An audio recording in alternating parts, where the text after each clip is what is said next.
Hello. I think we are streaming, but I will just check as usual. And yeah, you may notice I'm in a different setting today. I'm sort of on a trip in Taiwan, so uh, I'm in like a dingy hotel room right now, but it's okay. Yeah, I hope the lighting's not too bad lah, but you can see like the weird wallpaper and stuff in the background. But okay, so today, right? Actually, we have the a lot of famous poets. Well, I mean, there's two famous poets, right? It's just Li Bai and Du Fu. So it's just one by Li Bai and nine by Du Fu. So a lot of good stuff. I expect it'll be quite exciting. Um, yeah, so hopefully it'll be fun. And let's take a look at this very first one. Okay, oops, sorry. So yeah, so this one is thoughts of old time from a night mooring under Mount New. This should be 牛主. So 夜泊牛主怀古. All right, so let's start reading this. 牛主西江夜，青天无片云。东周望秋月，空忆谢将军。羽翼能高勇，斯人不可闻。明朝挂帆席，枫叶落纷纷. This night to the west of the river brim, there is not one cloud in the whole blue sky, as I watch from my deck the autumn moon, vainly remembering the old General Xie. I have poems I can read, he heard others, but not mine. Tomorrow I shall hoist my sail with fallen maple leaves behind me. Okay, so then the first one is like, who is this General Xie guy? Right, that's my first question. So let's see.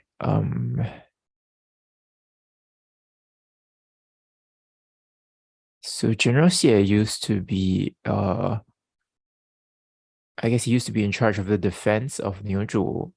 So this place that I guess Li Bai is spending the night. Oh, that's not very helpful. It literally is in the poem, right? But it's not included in the translation. But yeah, so it's this night at Niuzhu to the west of the river brim. So maybe let's start with that. So it is a name of a mountain. And yeah, so this is where what is this?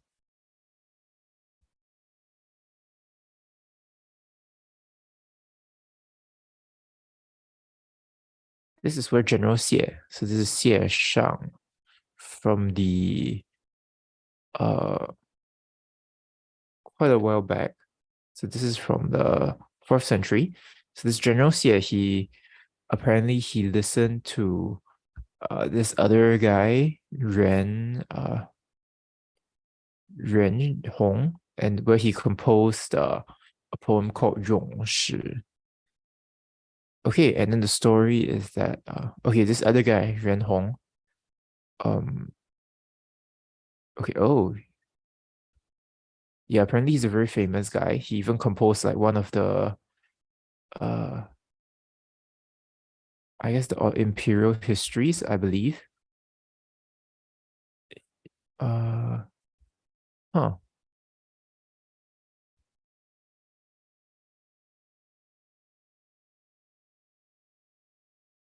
Okay. But yeah, so anyway, this General Xie story is this General Xie guy at this place called Niuzhu. And then he heard this other guy, Ren Hong, composing a poem. And yeah, so it was when he was stationed there, and then he was just like, I don't know, chilling in the boat, I guess a yacht, but yeah, chilling in the boat, looking at the moon. And then he kind of heard this other guy in another rented boat, uh, like working on his poem. And he was like, "Oh, this guy, the poem's really good. So why don't you come? and then they talked till morning, and because of that, the poet got like a huge boost in reputation, and he even got a official position now. Okay, so that's the context. Uh, and I mean, this is like the inspiration, right? Because he is also on the boat, right? That's why he says, this night to the west of the river brim, because he is on a boat. And then there is not one cloud in the whole blue sky. As I watch from my deck the autumn moon, vainly remembering old General Xie. I have poems I can read. He heard others, but not mine. So he's saying like, well, if only there was a person like General Xie who can, uh, who also appreciates my poetry and can so bring me to greater renown and greater help my career, I guess. And so he says, well, uh, tomorrow I shall hoist my sail with fallen maple leaves behind me. I wonder what this last part is. Like, is it optimistic or pessimistic? Is he saying like, well, I give up? Or yeah, is he giving up, or is he saying, well, I'm going to go to the next place and give it another try? I think when you emphasize like the fallen maple leaves, that feels more pessimistic. It's like death, right? Like the leaves are falling. But let's see.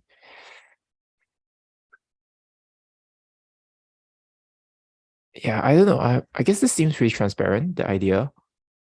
Like maybe the smart part is him realizing the historical anecdote of the general and the poet. But I mean, this seems like pretty basic, right? It's literally the story, and then he's fitting himself in the story, and he's like, oh, or he's like, I wish life was like the story. So it doesn't feel like it's especially. I don't know. Maybe I'm just not in the right state of mind right now. I'm not warmed up yet, but oh,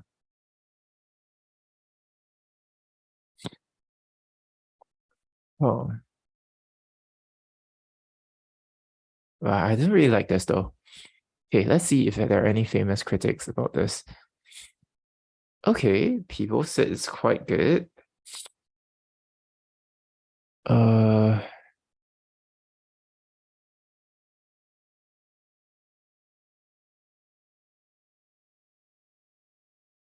I don't know, huh?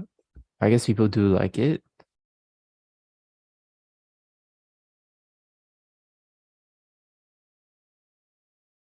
This is using the poem's using like an ancient meter, and it doesn't rhyme, I think. And so its sentiment is stronger than its form. Yeah, it doesn't sound that good. I don't think it sounded that good when I read it. Um, I don't know, man. Why are these people like it so much? Doesn't seem very. Really? Is it really that good? They said it's like uh it's clear like water without a trace. What does that mean? Um, I don't know, man. I think they just think it's Li Bai, so they say it's very good. I don't feel this is especially creative. Hmm. Oh, anyway, let's go to the next one. Yeah, let's see. All right, so now we have Du Fu, the other most famous poet in Chinese history. So now he writes on the moonlight night, 日夜. So let's give this a try. 今夜福州月，闺中只独看。摇铃小儿女，未解忆长安。香雾云还湿，清辉日必寒。何时宜须黄，双照泪横干。Far off in Fuzhou, she's watching the moonlight, watching it alone from the window of a chamber. For a boy and girl, poor little babes, are too young to know where the capital is. Her cloudy hair is sweet with mist. Her jade white shoulder is cold in the moon. Where shall we lie again, with no more tears, watching this bright light on our screen? Okay, I think this is very famous. I've read this poem before. So but let's look at the context for this.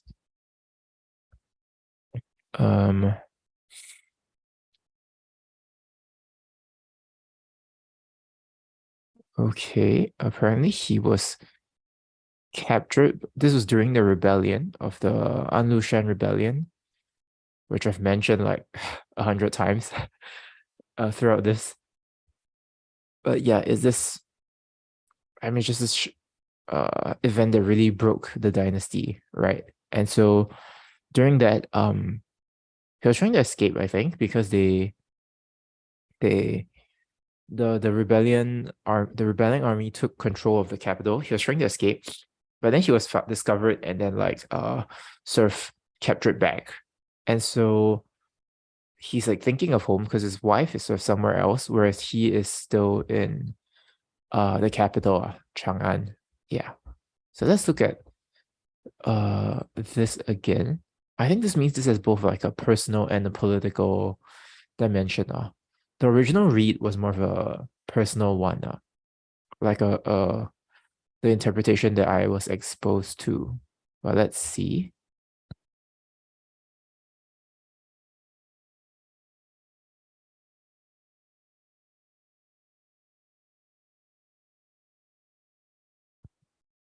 But I think this,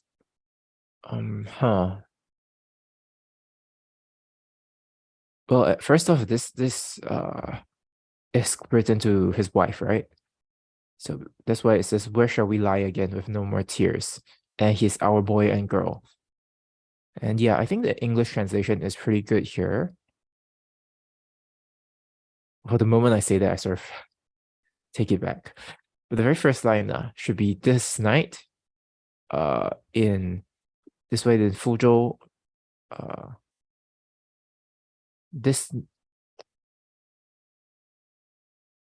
tonight, or the moon in Fuzhou tonight, she sees it alone from the window of her chamber, from her chamber.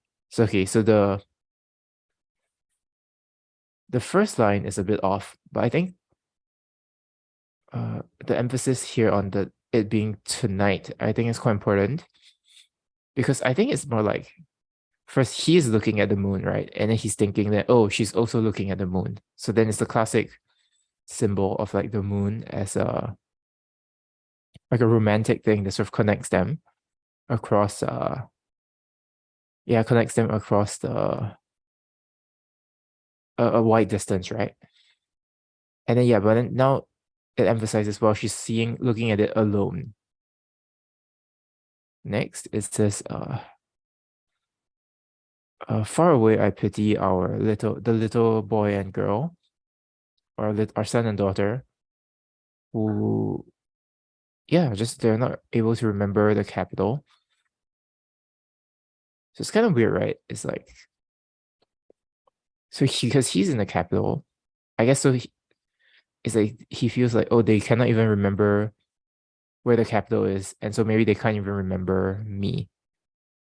So I think now that I know that he is in the capital, I think we can say that the capital in the poem here is probably an extension of, it might be standing in from himself as well. So he's like, my kids are growing up without me, which is it's really scary, right? Like he doesn't even know when, if ever, he will see them again. Yeah. And so then this next part, her cloudy hair is sweet with mist. I'm not sure sweet would be the right description, but it's wet, right? Which I think mist is more wet than sweet. So yeah, but it's more like wet hair, a scene of like wet hair, and then Her jade white shoulder is cold in the moon. So I think this one is quite I think more of an intimate scene. I think the interpretation that I was exposed to, they said that, this is not I mean, you don't really see, I mean, people back then, it's not like women went to the beach, right, for like summer vacation or something. So to see their hair wet and like their shoulders, I think this is quite like this is only something that you will see if you are, you're quite intimate with the person. So he's really sharing this very intimate moment, like this very intimate image with like everyone who reads the poem. So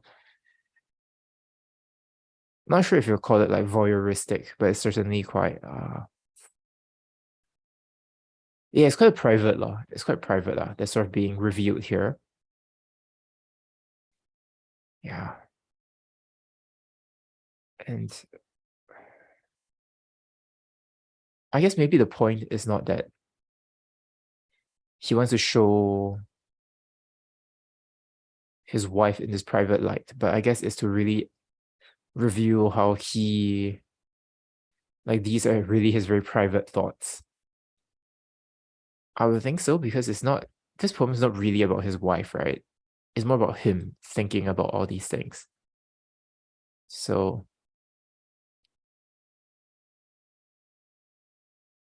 yeah, I mean, I would read it more as, so he's revealing his innermost thoughts. And then finally we have when shall we lie again with no more tears, watching this bright light on our screen. Okay, this is like, what the heck? This is like they're watching a movie on their laptop or something.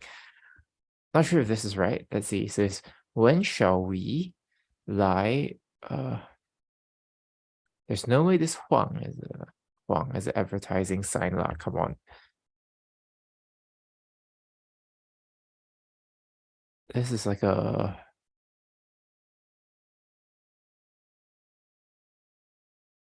it's like a curtain. Yes, it's a curtain. I mean, if you read this advertising screen, there's like, when can we watch a movie without any pop-up ads? Like, come on, obviously not. So this has to be like, okay, so when shall we lie together without a curtain? I guess it was without some sort of separation. I think the curtain is the symbol of separation. And the moon reflecting. I guess the bright light on the screen is the moon reflecting on it. But the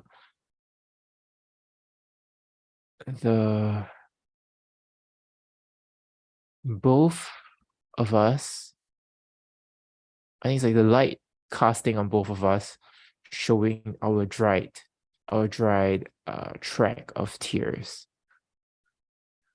I think he really screwed up this last two lines though. Okay, this translation, he really screwed, like, I don't know. It's just, at least I read it now, it just seems like because when he's saying like the dried track of tears, I mean, it seems to have be in contrast with here, right, where her hair is wet. I think the dimension of, and I mean, but the translator doesn't even put it as wet, it's as sweet. So that's like, yeah, I feel like he really lost. Okay, yeah, I take it back. This is a pretty bad translation there. But I think it's all building up to the last couplet, the last two lines, and yeah. Okay, let me try to retranslate it, the whole poem. So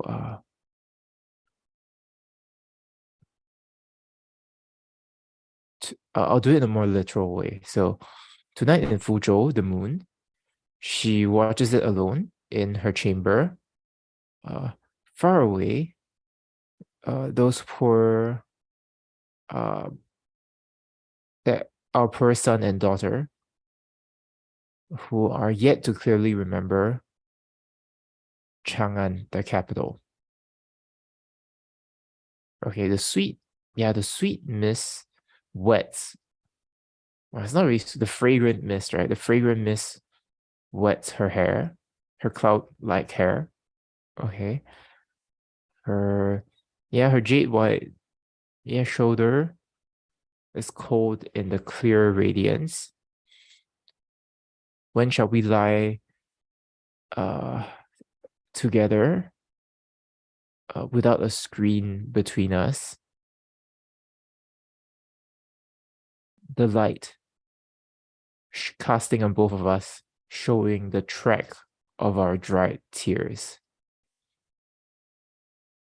Okay, I take it back. There was a sweet here, which is like fragrant for the mist.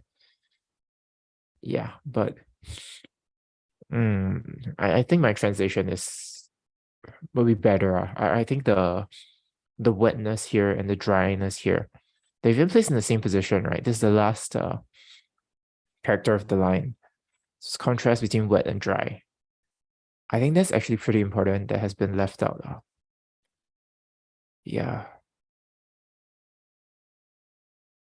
Like here, it seems like wetness, like her hair is wet, but her face is also wet because she's crying. And it's sort of dryness is what is. I mean, it sounds weird, right? Like dryness, a symbol of reuniting, but at least there is like a discernible change of state that is not really captured in this translation. Yeah, I think that's it for my thoughts. I wonder if there are any what the famous critics are saying. Let's see. Okay. Oh, quite a lot.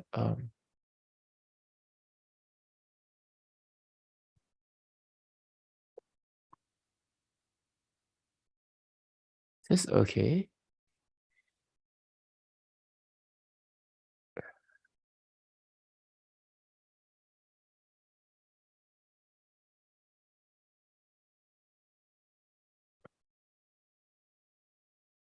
Lines 3 and 4 are both are within the memory, about memory, which is okay, fair. Uh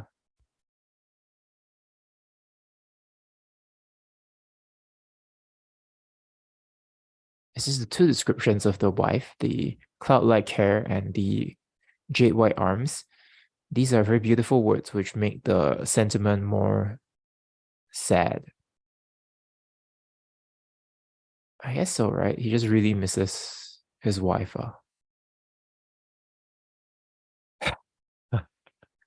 This is, oh, he doesn't talk about missing his kids. But I mean, naturally, but he says, yeah, naturally it's there as well.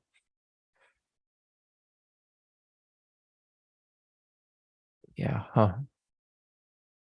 That's a pretty funny observation, though. Doesn't miss his kids, just misses his wife's wet hair. Okay.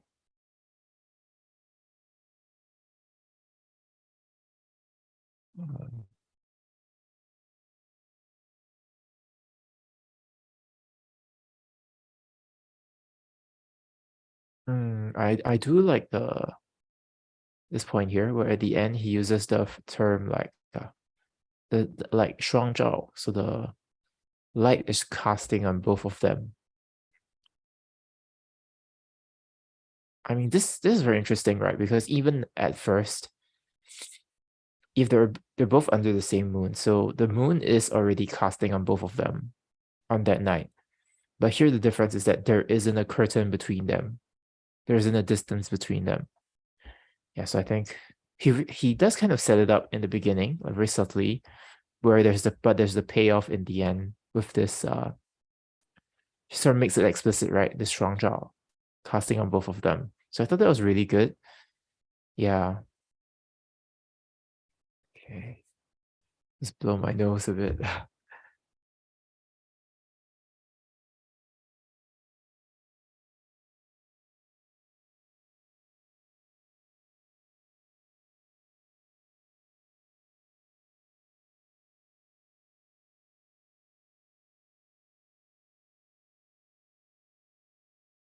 Okay, there's another good point here. by Huang Sheng. I wonder if it's his real name. But okay, so because the title is Moonlit Night, and so even the poem is about missing home. So by using the term the 双照 here, the light casting on both of them, he really manages to tie both of them together. So I think that's a very good point. Yeah. So yeah.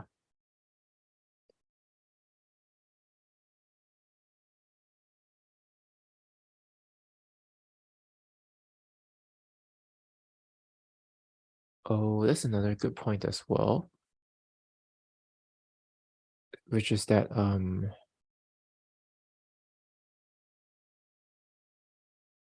he doesn't say he misses his family, right? But he's actually saying, he says like my family misses me. So he's not saying he misses his family directly, right? But he's just saying like, oh, uh my wife misses me, and then my kids can't really remember me clearly. So it's about, I do think like sometimes you have to say things a bit like less obviously to like, it's kind of an obvious idea. You need to say it a bit less obviously to make it interesting. Yeah. Like just so our usual filters don't block it out. So we have to say it differently at least. So like we're not just like, oh, okay, he misses his wife. Like, okay, duh. So yeah, I do think this is a very creative way that it was done. And yeah, great poem. I like it a lot. So I think it's a lot better than the first one. Maybe I just don't like this like, oh, my career's not doing well poem. But I thought the first one was not as creative. The second one was just much better. Yeah. Oh, this is also a very famous one. Are all the poems we're reading very famous? Well, I guess it is the 300 Tang poems, but yeah, I've also read this before. So let's just go through this. A spring view or 春望，国破山河在，城春草木深。感时花溅泪，恨别鸟惊心。烽火连三月，家书抵万金。白头搔更短，浑日不胜簪。Though a country be sundered, hills and rivers endure, and spring comes green again to trees and grasses, where petals have been shed like tears, and lonely birds have sung their grief. After the war fire of 3 months, one message from home is worth a ton of gold. I stroke my white hair, it has grown too thin to hold the hairpins anymore. Yeah, so this is very famous as well. I think it has to be written during the same period where the rebellion really ravaged. Yeah, so it's about Chang'an, the capital. So really ravaged the capital, the rebellion. And yeah, so what happens is that the rebelling army, they really came and what did they do? They so looted for 3 days and took all the enemies, the people's wealth. Yeah, and they even burned the city out. It was really, I mean, obviously that's not great. Yeah, and this is when he was sort of captured and sent back to the city, right? Right, as he was trying to escape. So that's the background. And what it's trying to say is, well, what is he trying to say? Let's see. So though a country be sundered, yeah, rivers and hills and rivers endure, and spring comes green again to trees and grasses of the city, right? So it's like spring comes green again to the trees and grasses of the city. So where uh petals have been shed like tears. Uh, okay. And lonely birds have sung their grief. Not sure that's what that means here. Um, okay, so the first one should be looking at the flowers. When I feel emotional, I see the flowers and I cry. I shed my tears.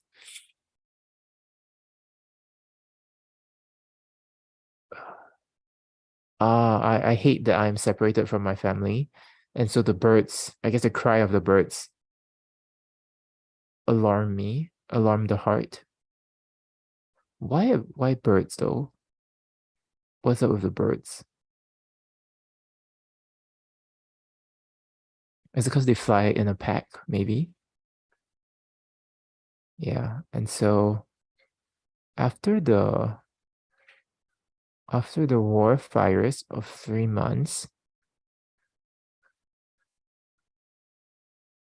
okay, that's fair.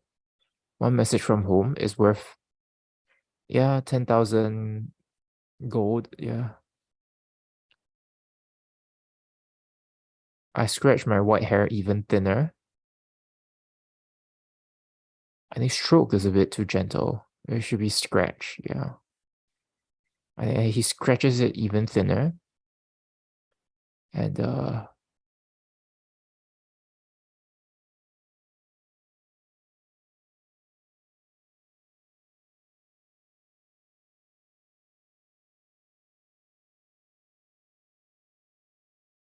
yeah, it's too thin to, yeah, it causes is I scratch it even thinner. I sketch such that it's too thin to hold my hairpin. I think the image of the hair is quite interesting. I mean, obviously, it's a sign of his.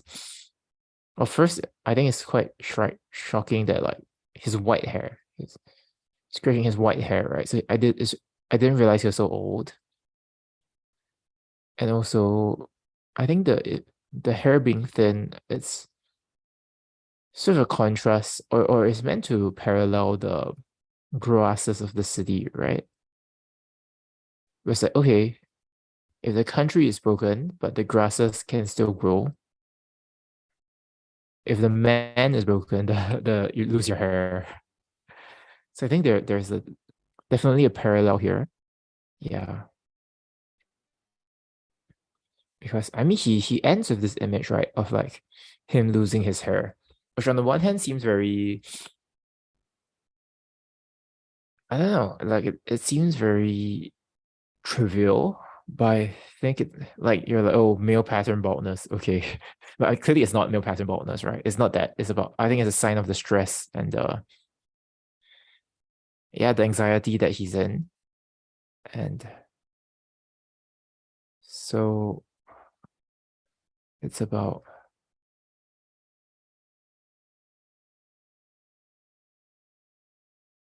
yeah, and he really moves from like, well, okay, he's talking about the state of the country, and then it sort of just moves to quite a personal level. I guess first it's like he's sad that the country is like this, and then he's like, well, also for himself, I'm worried about my family, right? Because that's why he says, uh, like about the letter from home, and then finally it's about himself. So it's almost like it's interesting how the scope sort of just shrinks. Yeah, from like a macro to the micro, all the way to his, I guess, to a hairpin. So that's a pretty interesting thing going on there. And yeah, huh. Somehow I wonder how he did it, because how he made this last part not seem almost like comical, where you're like, oh, oh, my country is in ruins, don't know where my family is, and I'm also going bald.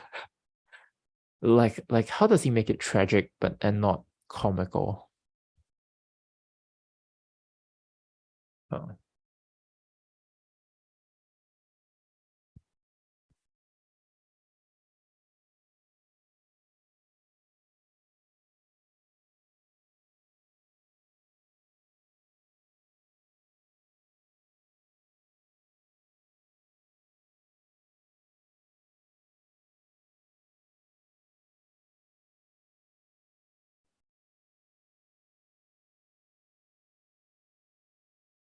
Yeah, I don't know.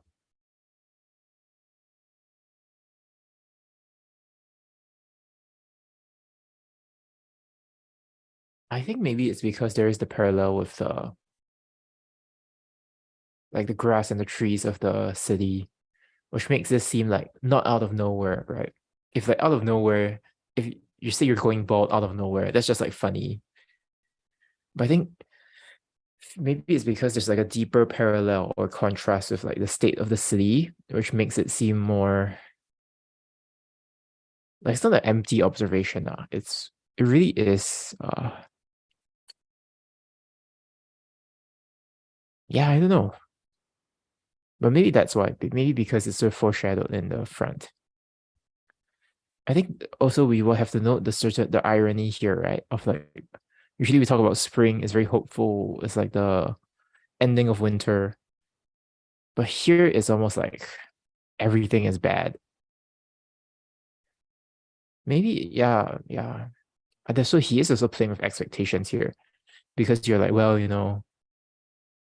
like let's say it's the opposite. He's like, oh, the the city is ruined. I don't know how my family is doing, but at least my hair is doing well. Like if he's trying to be more optimistic about it, then maybe it would sort of fit the theme. But then he's like utterly pessimistic, and so the title is very ironic here. But yeah, actually, yeah. Now that I think about it, it's really funny. Yeah, the this hair thing. It's very yeah, but when you read it, you don't feel like you can feel the strength of his emotions. Yeah, yeah. Like I don't think any of these critics found it funny. So, huh.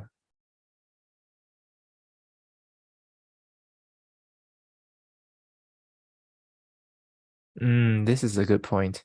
So usually the things that make you happy, like the growing flowers or the birds, it actually makes you here. It just makes it more sad. I think it's like when you're so sad that like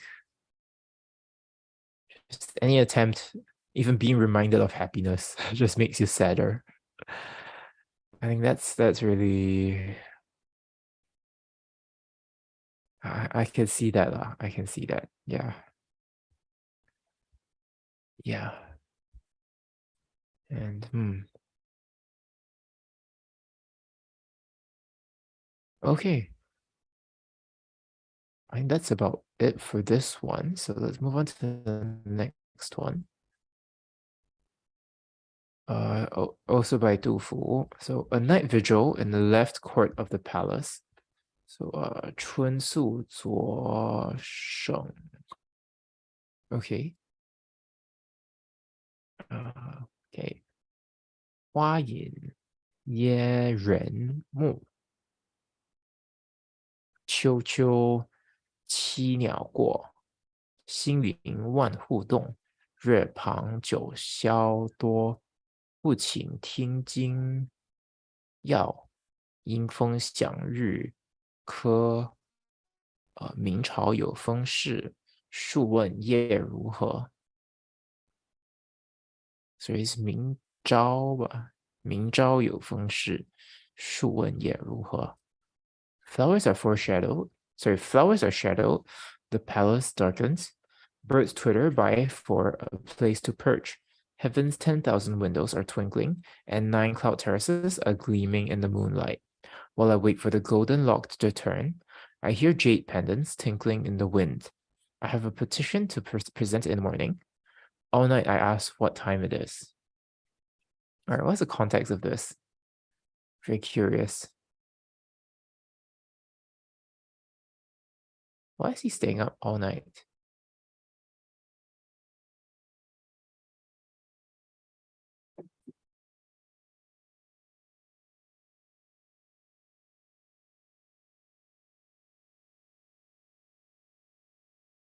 So this is after the rebellion was quelled. So they took back the capital, and then he returned. I think he went home first, right? And then he went back again, and he got back his original position, where so in this position he just,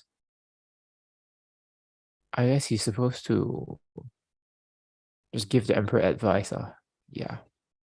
So then let's see.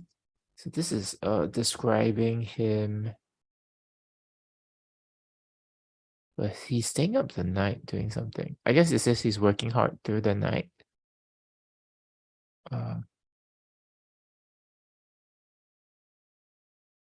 Working on some petition or some document to be submitted, I guess. Yeah. The left court of the palace is just where his office is located, based on his position. Yeah. So all right, let's see. So flowers are shadowed. The palace darkens. Birds twitter by for a place to perch. Heaven's 10,000 windows are twinkling, and 9 cloud terraces are gleaming in the moonlight.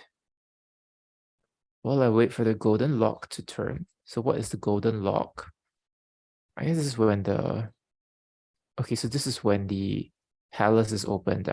I guess for court in the morning.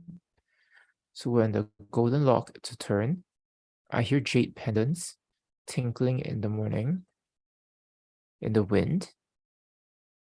I have a petition to present in the morning. All night I ask what time it is. Okay. Huh. Actually, there's not much going on here, but I do think this is quite cute. I think this is quite an interesting scene because it hasn't been captured much before. Yeah.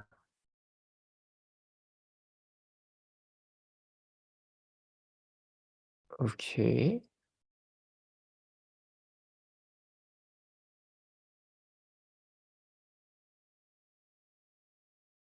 This is heaven's 10,000 windows are twinkling. I mean, isn't that, I mean, in the Chinese, it just says stars. The stars are, well, I guess the stars overlooking the 10,000 windows of the people, I guess.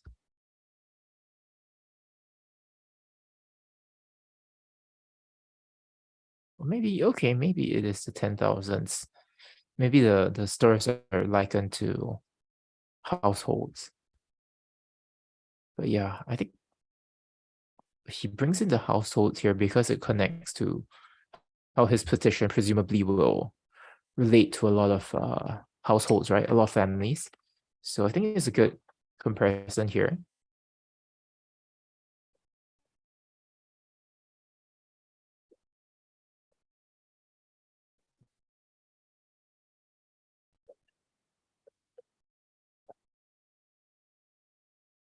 Okay, then rare palm. Hmm.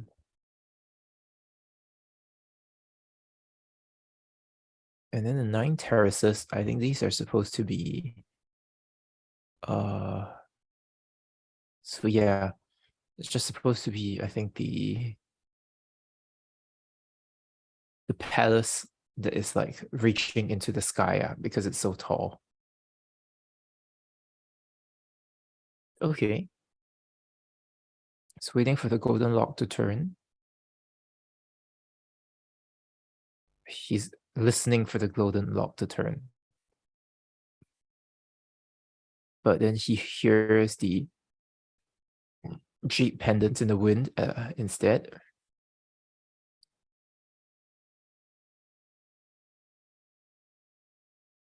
He has a petition to present, and so he asks what time it is. Okay, he asked several times. What time it is? Okay, okay. I think it's interesting that he sort of, the focus is on the sense of hearing here, right? he's listening to the golden lock to turn, and then he hears the jade pendants tinkling in the wind. So yeah, I think you're sort of missing that sense of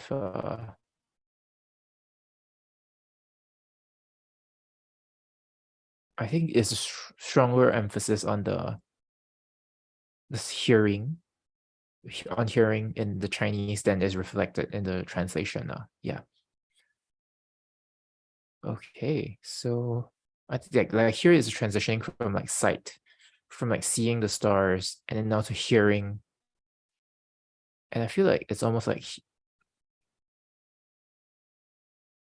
it feels like it is like he's falling asleep almost. This sort of transition from like I'm looking out, and then now even though he says he's not sleeping, he's listening to the lock. It feels like he's closed his eyes, but and then he's just like thinking.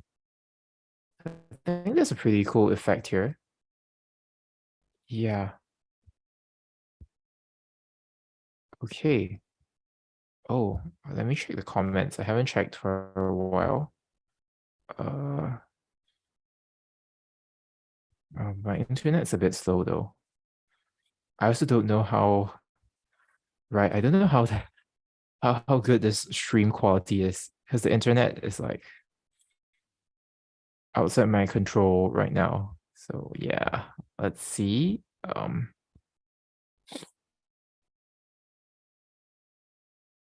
Okay, someone says hello. So all right.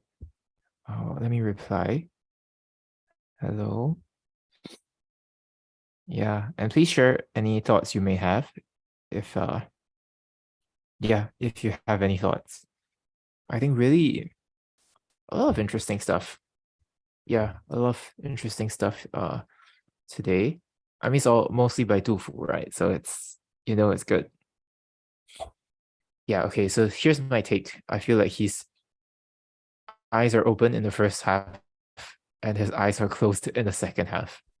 So yeah, okay. That's my considered opinion. Right. Okay, so then let's see what famous critics have said.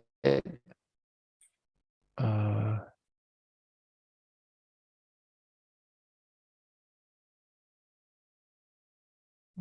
okay.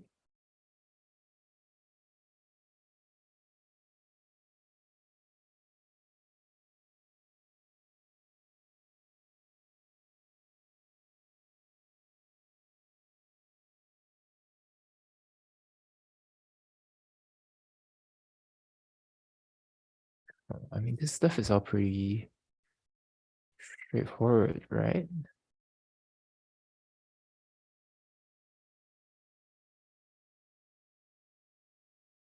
I don't really get what this is. It says the good part about this poem is that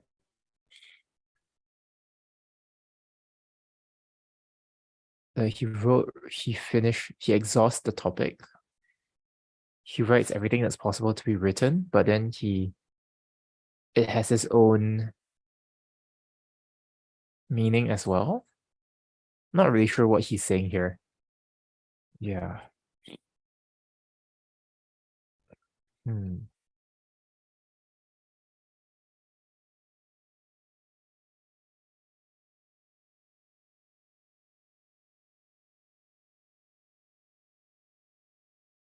Yeah, whatever. I think it's I still think my take is better. So okay. Now let's move on to this next one. Uh so taking leave of friends on my way to Huazhou. So I had a bit of trouble finding this. Apparently it goes by another title, which is super long. So uh let's see. This other title was what 志得二载，辅自金光门出道，出间道归风，要前人出从左使，移华州 something 与亲故，别因出此门有悲往事。Like, the title is longer than the poem, man. Like, seriously. Let's see. How many characters? Because this is like 40 characters, right? The poem. Okay. Here.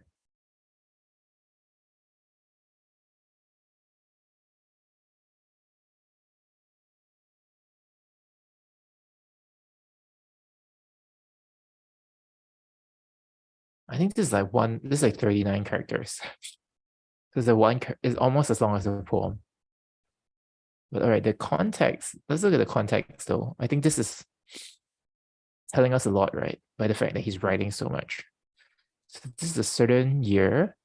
是的二载 is a year 757. And there he is from the capital. The certain gate, golden light gate. And then he goes down an alley to return to Feng Yao, I think. Just a place.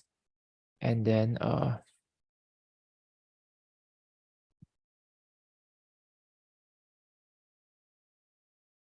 so this is position. From his 左十一 position, he moves to Huazhou.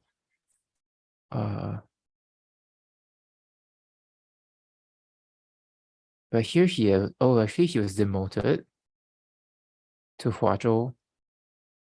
And then so he was demoted, and then he sort of like is reflecting, and then because he is departing from his family, and so as he leaves this door, he is sort of sad, like thinking sadly about the past. Wow. Yeah, man, so many things going on already in the poem, in the title, but yeah. So here, let's read the poem itself. So 此道西归顺，西郊胡正烦。至今残破胆，应有未招魂。尽得归京巴，衣冠起至尊。无才日衰老。驻马望千门。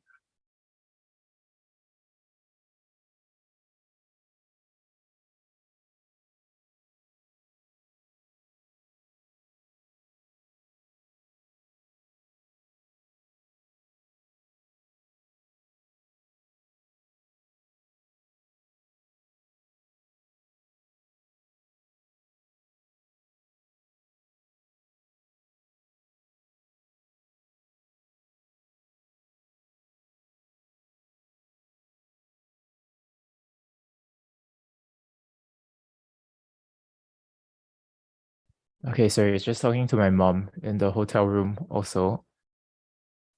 So yeah, okay, well, so the English, right? This is the road by which I fled when the rebels had reached the west end of the city, and terror ever since has clutched at my vitals, lest some of my soul should never return. The court has come back now, filling the capital, but the emperor sends me away again. Useless and old, I rein in my horse for one last look at the 1,000 gates.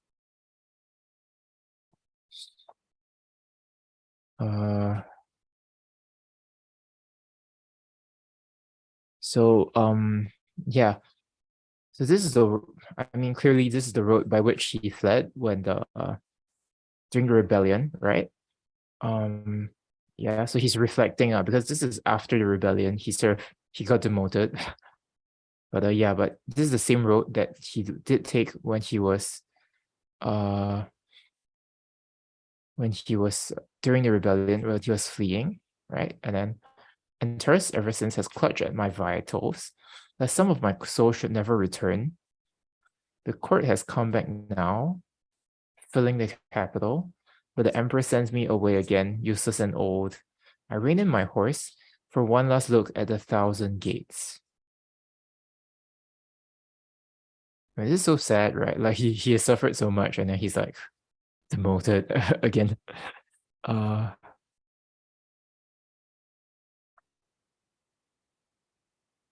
but yeah, okay. I don't know. It's just like a sad story. Like,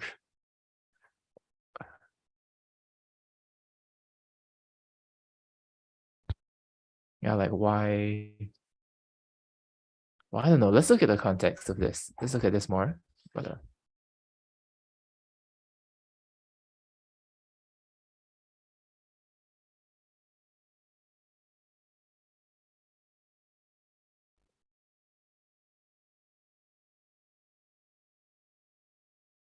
okay.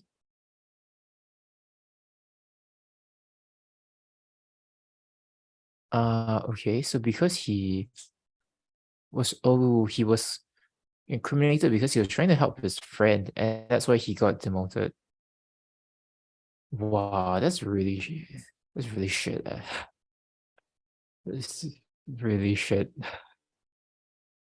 Oh,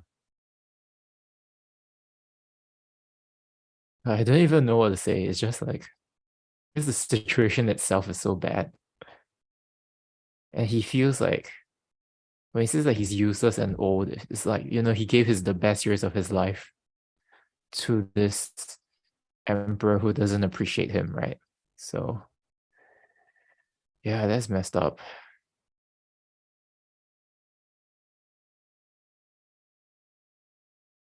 Okay, so I don't know what else to say. It's just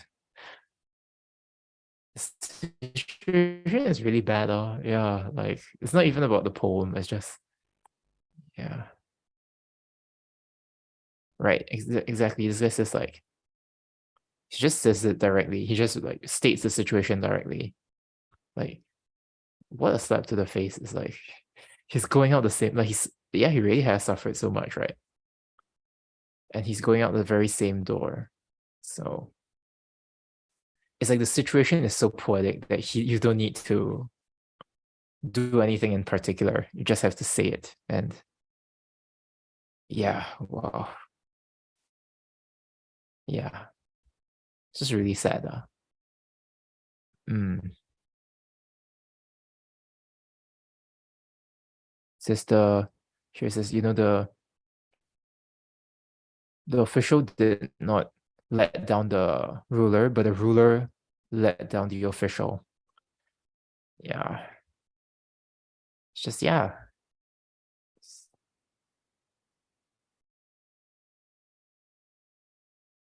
Yeah, I mean there's not much to say, just yeah, bad situation. Okay, let's move on then to the next one. And we have here, remembering my brothers on a moonlight night. Moonlit night. Okay, so 月夜忆舍弟.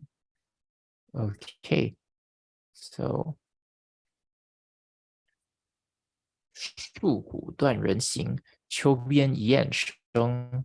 露从今夜白，月是故乡明。有地皆分散，无家问生死。Sorry， 无家问死生。寄书长不达，况乃未休兵。A wanderer hears drums portending battle. By the first call of autumn from a wild goose at the border, he knows that the dews tonight will be frost. How much brighter the moonlight is at home. Oh, my brothers, lost and scattered, what is life to me without you? Yet if missives in time of peace go wrong, what can I hope for during war? Wait, what? What's the context for this?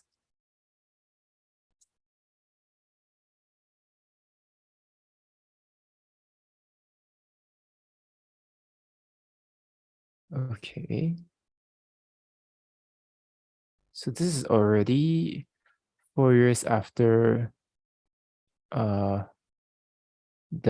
rebellion. And then he sort of gave up being an official after he was demoted. And then he's living in Taizhou. But on that year, there's another kind of rebellion. And several provinces were already all fighting. And these provinces were exactly where his younger brothers were. And because of the war, uh, they weren't able to communicate with each other, which causes him to worry. I see, I see. That helps a lot actually with the context. So, all right. The a wanderer hears drums pretending battle by the first call of autumn from a wild goose at the border. He knows that the dews tonight will be frost. How much brighter the moonlight is at home. Oh, my brothers lost and scattered. What is life to me without you? Okay. Yet if missives in times of peace go wrong, what can I hope for during war? I mean, the last 4 lines is pretty straightforward, knowing the context. So it's just now, I mean, this is like, I mean, okay, there's nothing to say. Yeah, it's just there's a war. So how likely is it that I can hear from you, right? And so he's super worried. I guess then let's look at the first 4 lines. Yeah, the garrison. Yeah, the war drums. Okay, so the war drums interrupt the the traveler. Yeah, wandering traveler. Wanderer. So then next, yeah, okay, the edge, the and the start of autumn. There is a wild goose. Okay. He knows that the dews tonight will be frost. So it's like a change of the seasons, I guess. Then how much brighter the moonlight is at home. Yeah. Okay, I wonder. So he's sort of talking about transformations here, right? So the war drums is disrupting something, and then the seasons are changing, and it's sort of hearkened, sort of signaled by the sound of the wild goose, which has to parallel the garrison drums here, right? So it's talking about transformations, and then next he says, so transformation is one where it's colder. So from tonight onwards, the frost will be colder, and I think this is that. The 4th line is really good though, right? But it's like the 4th line is not about transformations anymore, but it just sort of like moves it back to, I guess, memory, just thinking of his family. Yeah. It says, wow. Well, that's a really good line. Wow. And he says, yeah, how much brighter the moonlight is at home. I mean, it's probably not true, right? It's probably not very much different, but it's like, it's the feeling, right? It's like, it feels brighter because of, being it's your home. And, or well, here home is really like hometown, right? The place where you grew up. So that's what connects it to the brothers. And then, just a pretty straightforward, like, yeah, very worried about them. Yeah. I think I like the 4th line the most in this. Really interesting. Really interesting. Let's see, what are some famous critics?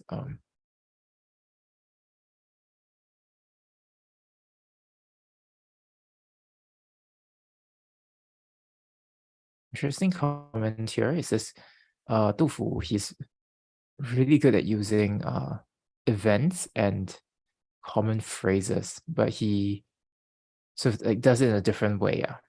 So yeah, I like that. So here he also focuses on the line that I was saying. So it says the frost from today will turn white, and the moon is brighter at my hometown. So yeah, I really like this couplet as well.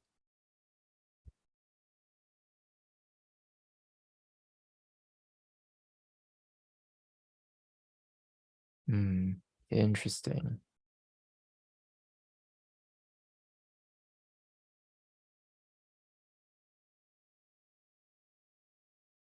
Wow.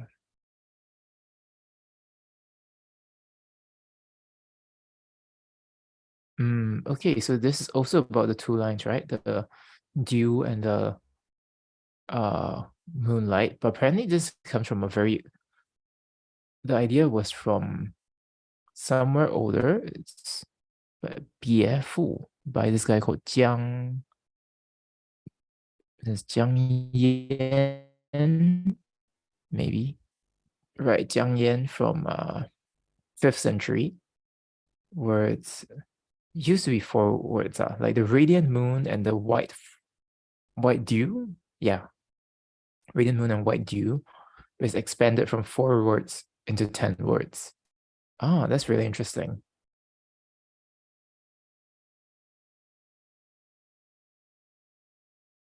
I think that's what he means. This first person said that the 杜甫 sort of uses a common phrase. That's really good. Wow.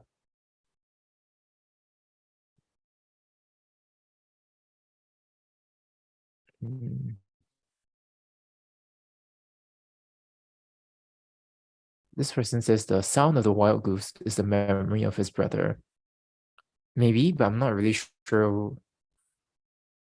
I don't know. Is he unless his brother sounds like a wild goose? I'm not really sure I see the connection here. But it could be, but I'm not. I feel like more needs to be said to. I mean, where's the connection? Yeah, I don't really see it though. Yeah.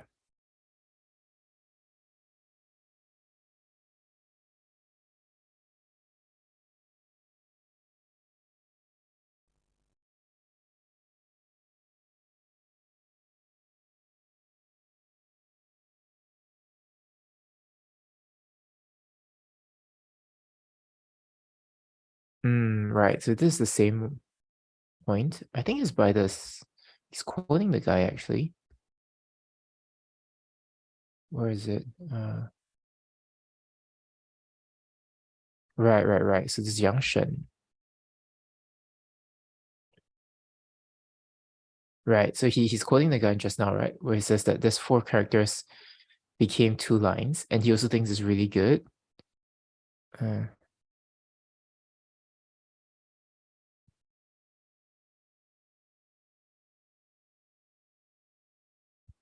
but he thinks that the third line is better than the third line is elegant, but the fourth line is ugly. Third line is the dew from tonight will be frost. Whereas so it's how much brighter the moonlight is at home. I like the fourth line more actually. But yeah, I guess the fourth is more quite. You know, I just like the fourth line more, so I disagree. Yeah, I don't really see why the third is more elegant, or the fourth is ugly. And so,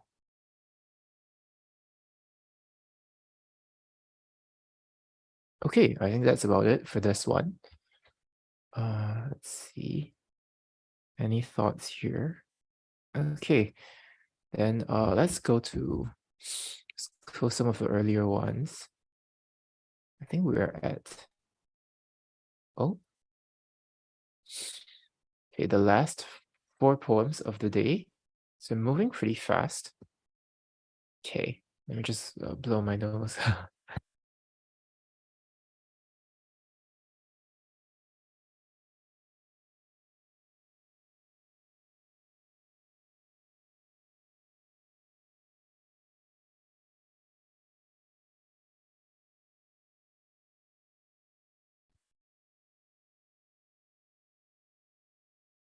So here it's a poem to Li Bai, the other poet, right? The other great poet.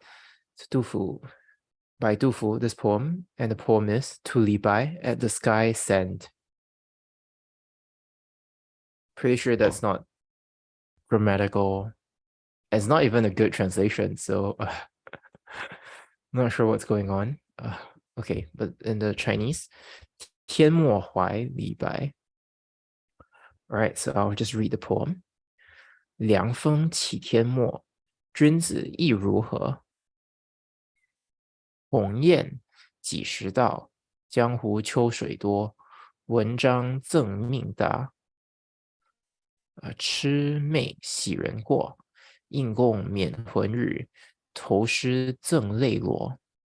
A cold wind blows from the far sky. What are you thinking of, old friend? The wild geese never answer me. Rivers and lakes are flooded with rain. A poet should beware of prosperity, yet demons can haunt a wanderer. Ask an unhappy ghost, throw poems to him, where he drowned himself in the Mi Luo River. So this, when you call it Milo, Milo's a drink, right? Like, so the Milo River would be something very different. It's like some malt drink.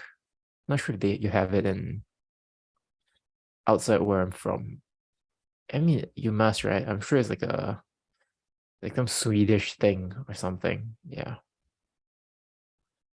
Okay, so this is so Du Fu and Li Bai are like pals. Apparently I guess Li Bai was in exile, was it?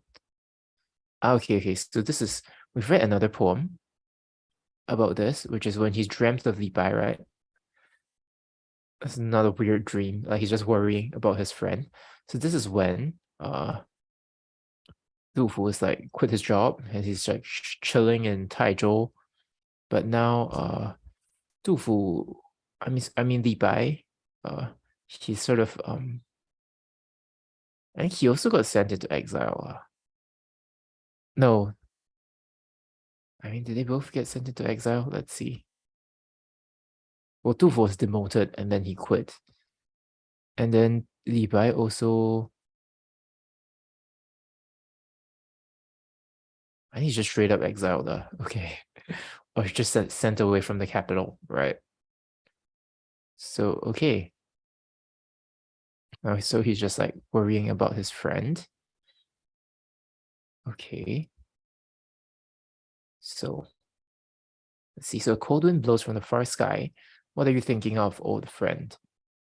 The wild geese, I think it's more literally is when will the wild geese arrive?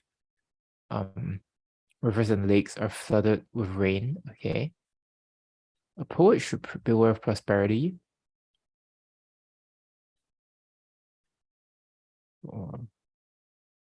And ghosts and spirits love it when people encounter misfortune.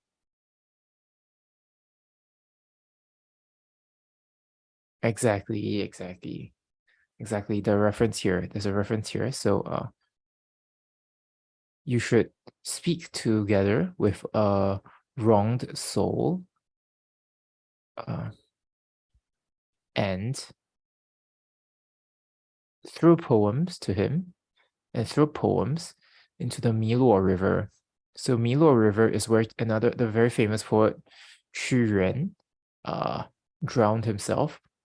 So it's supposed to be it's a similar situation because Xu Yuan is like a very loyal official, but he was so wronged in the courts and he was just like so, and he's just so depressed that like he jumped in the river. Yeah.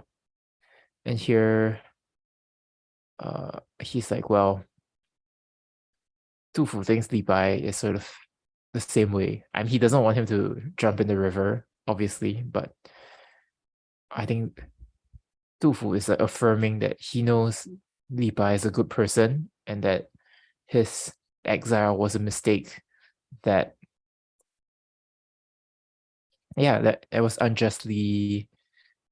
unjust sentence. Yeah. So I'm not sure. And also, Xu Yuan's a great poet, so that helps. Not sure. I guess this seems kind of straightforward. The only thing I'm wondering is like, what's up with all the geese? Oh, okay. Actually, now this makes a lot more sense. So the geese, it means it's a symbol of letters. So that's why in the previous poem where it says, well, is it really? When the previous poem was talking about the sound of the geese, it could be talking about a letter from his brothers. Okay, okay. Okay, that makes more sense then. Right, so he's like, all right, I haven't been getting any letters from you, but I hope you're doing well. Uh, I know you're in the right, just like this other famous poet. Okay, okay. Hmm.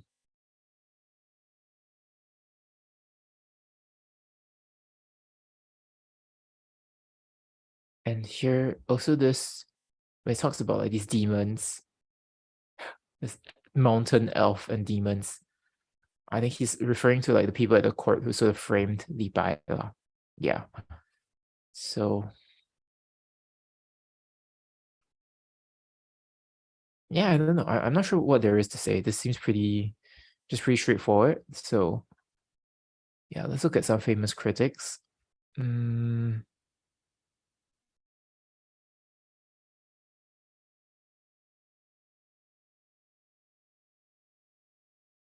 okay.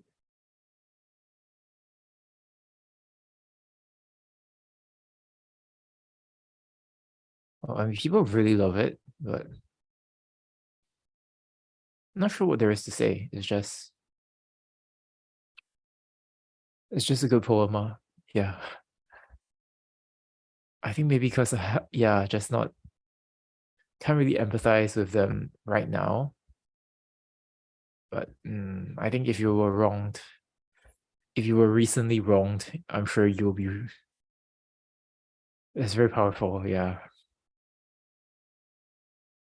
Maybe I'll reread these wronged poems in like 10 years, or when I am denied a promotion, and I think I will resonate with it more.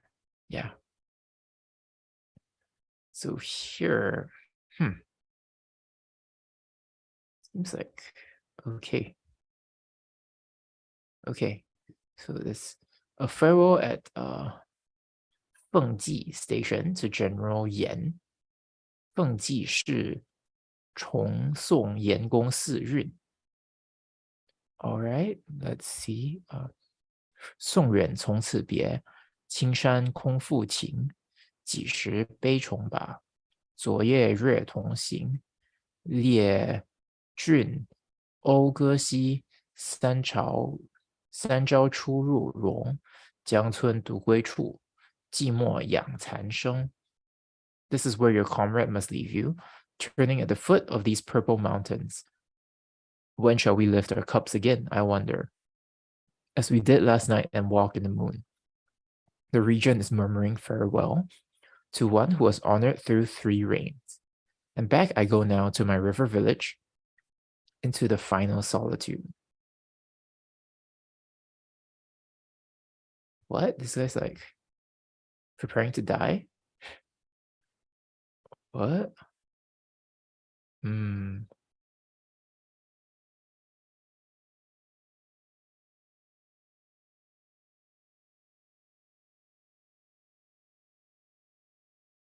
Interesting. What's the context of this?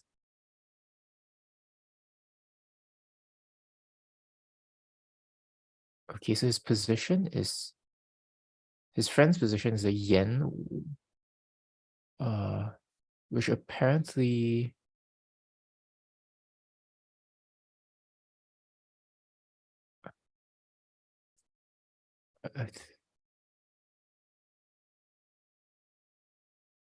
yeah, apparently Du Fu used to work in a role quite close to this Yan Wu positions, which is what he knows was required. Okay. And then now this is when the emperor died, and then a new successor took over, and he's calling this General Feng, sorry, General Yan. back. Oh, no. Oh, sorry, Yan Wu is the guy's name. So he used to work closely with this Yan Wu guy. Okay. So Feng Ji, what's this? So this other one, Feng Ji Shi. Feng Ji Yi is the place. Okay, not his name. So all right, so he's working with Yan Wu, and then oh, he previously wrote another poem, sending him off. That's why it says Chong Song. So I'm sending you off again. And here, apparently Yan Wu has a similar personality to Du Fu, so they're like good friends. And even like, oh, he even, I think, helped each other economically. I'm not sure, but yeah, they're good friends, basically. There are no famous critics about this poem. Interesting. So it's just us. Let's see. So this is where, comrade, your comrade must leave you. Turning at the foot of these, I'll say, green mountains rather than purple.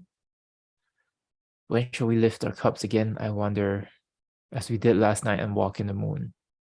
The regent is murmuring farewell to one who was honored through 3 reigns. I think this guy has served a long time. Yeah. And now I'm back. I go now into my river village, into the final solitude. Yeah, this one is like, lonely, I nurse my remaining life. So I think he's really old. So I feel like this line really changes the further part where he says, when shall we lift our cups again, I wonder. Because it's different, right? If he's like 30, then I think then it'll be like, yeah, maybe we'll meet in like 20 years, but it's still not too late. But now he's like, dude, I'm gonna die soon. Like, I'm old. So when he asks when shall we meet again, it's probably never. Yeah. So I don't know. I'm not sure. I feel like I like the story more than the poem itself. It's like, it's so cool that he's like sending him off again and they're such good friends. And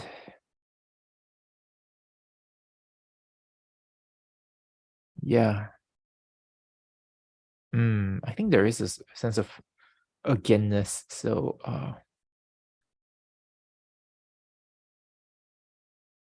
let's see.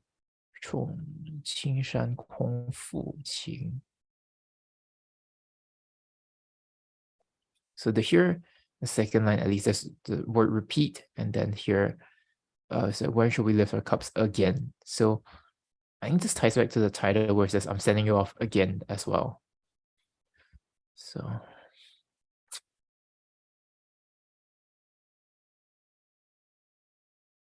I don't know, maybe I'm reading too much, but it feels like the sense of he's repeating again twice in the poem, but maybe there won't be another again in real life. So yeah. I don't think there's much for me to say. Just that.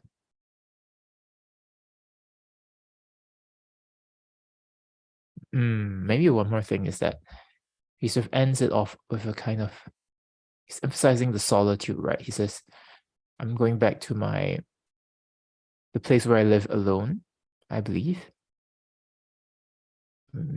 Maybe with his wife, but he lives pretty solitarily. And again, he emphasizes it's lonely. So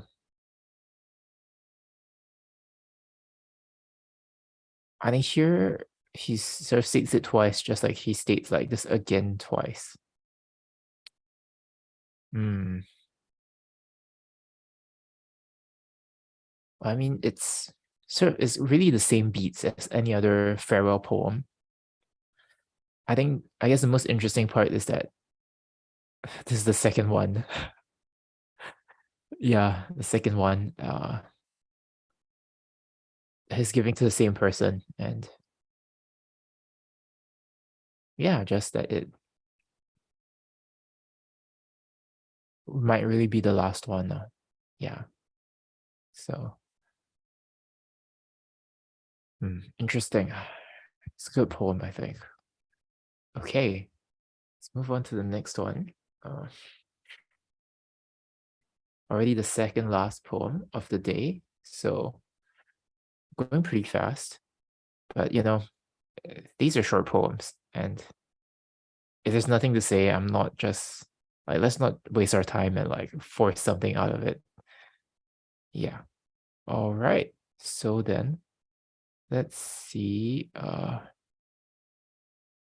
We have this 杜甫's on leaving the tomb of Premier Fang.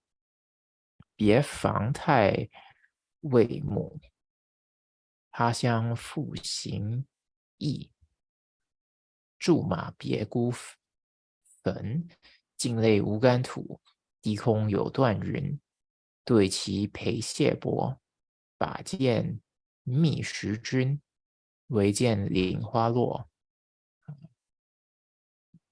莺啼送客闻。Having to travel back now from this far place, I dismount beside your lonely tomb. The ground where I stand is wet with my tears. The sky is dark with broken clouds. I who played chess with the great premier, am bringing to my lord the dagger he desired. But I find only petals falling down. I hear only linnets answering. Wow. Wow. I didn't know this. Well, I didn't expect to be so moved by this.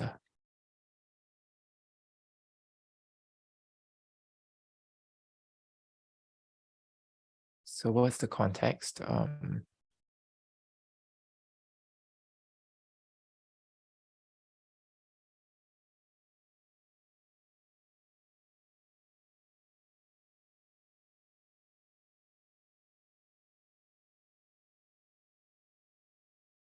Wow, so apparently this Hai Wei, his friend, he was more of a straightforward guy, more righteous, and then was demoted. And even though Tu Fu tried to petition for him, he ended up even offending the emperor, and he himself got punished. Next, and then when his guy lost his job as the premier, he was sort of like moving, and on the way he fell sick and he died. So during his moving to his next post, and because of that, he was granted like a posthumous title. Yeah, and with that, so 2 years later, Zhu Hu traveled into this place and specially came to see the grave of his old friend. Wow, that's so sad. Damn. Wow, but this Du Fu, he really has a lot of good friendships. Wow. Aspirational. Yeah. So having to travel back now from this far place, I dismount beside your lonely tomb. The ground where I stand is wet with my tears. The sky is dark with broken clouds. I who played chess with the great premier, so that's his friend, right? And bringing to my lord the dagger he desired. But I find only petals falling down. I hear only linnets answering. Yeah, I mean, there's nothing to say. There's nothing to say. It's just, yeah, the poem speaks for itself. Honestly, wow. So good.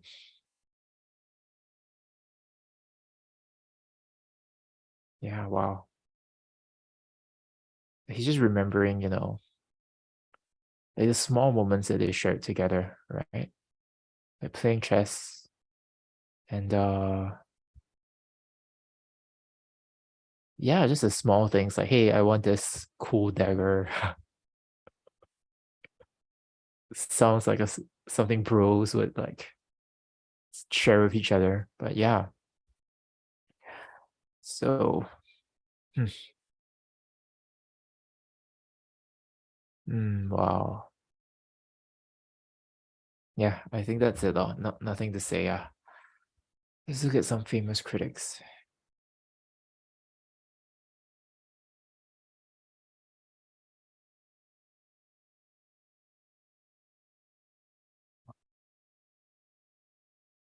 Okay. I don't think this guy, this like, the third and fourth line are sad. The next line is even sadder. Okay. I don't think the third line is there. I don't think the fifth line is that sad. Oh, I think it says, no, the fifth is like the following lines are even sadder. So the third and fourth line is like, so here the ground is wet with his tears and skies with broken clouds. And that's really sad, right? And then he says the last few lines. Yeah, just wow. I think it's just like it's the flashback to like, oh, the small moments where they play chess and the little promise they shared. It's just these things can never be. Yeah, or these things just never. The promise can never be fulfilled. Yeah. Yeah. Wow. Yeah, it's right. The last four lines are so good.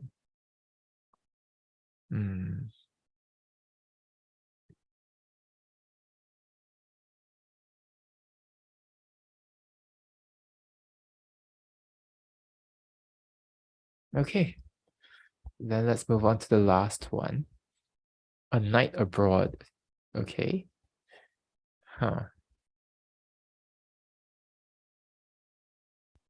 So 旅夜抒怀，细草微风岸，微枪微墙独夜舟，星垂平野阔。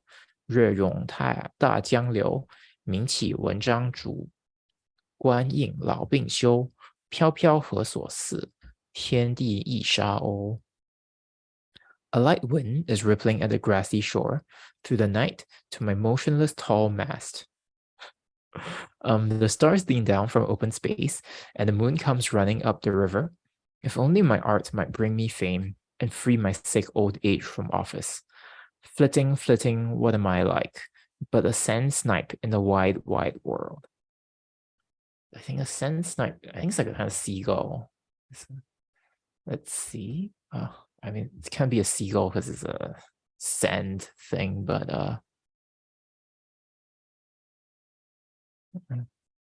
Ishao. Let's okay, this piece has very okay, it does have some famous remarks, famous critics.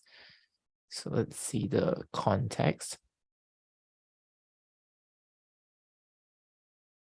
Okay, so this is after his friend Yan Wu died. So this is the one we're reading just now. And he sort of lost his support, and then he's just like going home. And he like on the way back, he wrote this poem.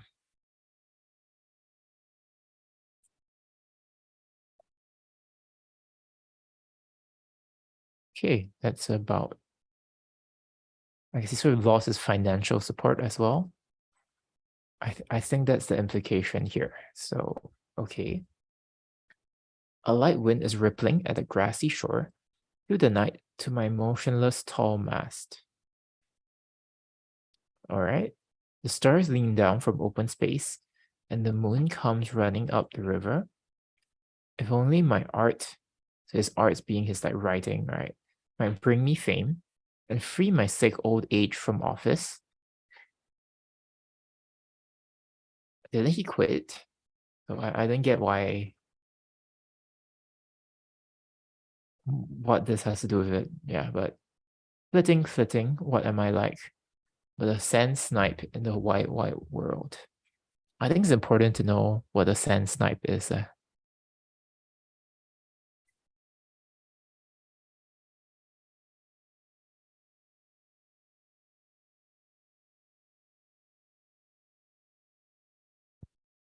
I think a sand snipe is literally a seagull. Is it? Okay, there was one. Oh, it's just a gull. Okay. So why is he a gull in the wide world? Oh, because he's like a lonely bird?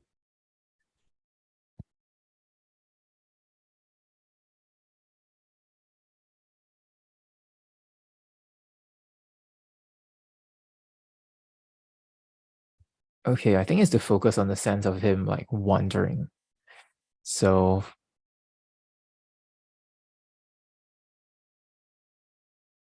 hmm.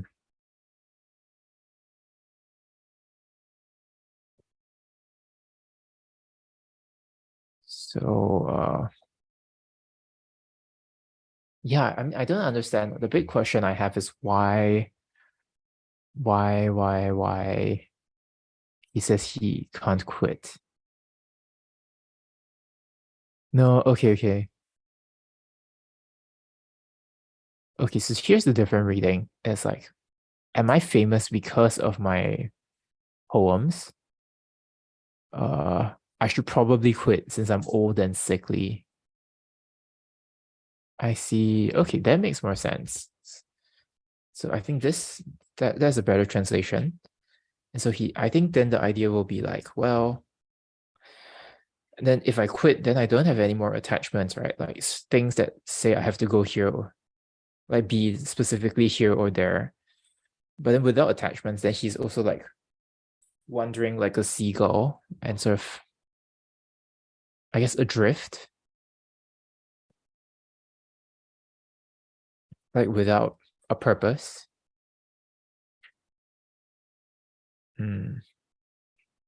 I think that makes sense more because then the stars that are usually fixed in the sky, they're sort of like they're sort of losing their anchoring, right? They're like drooping down. And then the moon is on the river, right? So think these astronomical objects that are like fixed, instead they become they become unfixed, right? They're also wandering themselves. Yeah. So I think so he's trying to capture this sense of being unanchored from the world. Yeah. And even his convictions that, maybe he was like, oh, I thought I was a good official, but maybe people only know me from my writings. So even his convictions are sort of unfixed and maybe I should just quit my job. So it's a midlife crisis. I guess, yeah.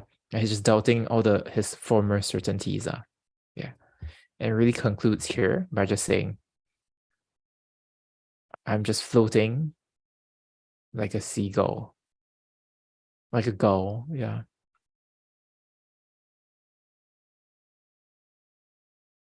Yeah. Okay. And I guess I mean, travel doesn't always do this, but this sort of accentuated when you are traveling. Maybe. I think it's more because his friend died, though. I think that's the bigger thing. Yeah. Hmm. Okay. Let's look at some famous critics. Uh,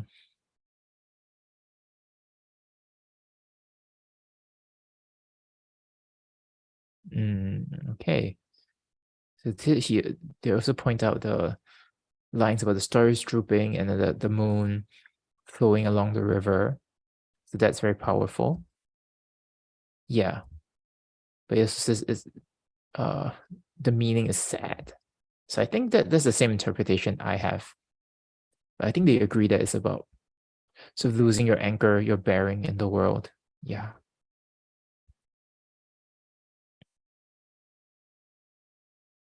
Hmm. Right. He sees the stars drooping, the moon swelling in the river, but he doesn't see the plains of the great river. Uh, like this wouldn't happen if he had peace of mind. Right. Right. Like it's like he's living in like a Van Gogh painting or something. Like as things are abnormal in this sort of depiction. Yeah. Like he is really going through some shit, basically. Yeah. Okay, I think that's actually about it for today. And yeah, it looks like we've finished pretty quickly. And it's not that quick. It's been almost 2 hours, but yeah, I really like this today. I mean, it's Du Fu, so he's great. And I think the highlights were really the first few poems. And I wonder how many more Du Fu we have. Will we read him? Okay, so I wonder. Okay, so even just a few more by him, and then we'll start reading other poets. So, okay, it should be quite fun. Looking forward to that. And then, yeah. So next week we'll have a greater variety of poets. But I think it was pretty good reading all this Du Fu stuff. So, yeah, I hope you enjoyed it. I think I really have a better sense of like the trajectory of his life because it's all chronological, right? So it was like, it's like, his friend died in one poem, and then now it's like the consequences of that. And yeah, just, yeah, can't wait to see the rest of his life next week. So, all right, thanks to those who are tuning in or who might watch this later on. And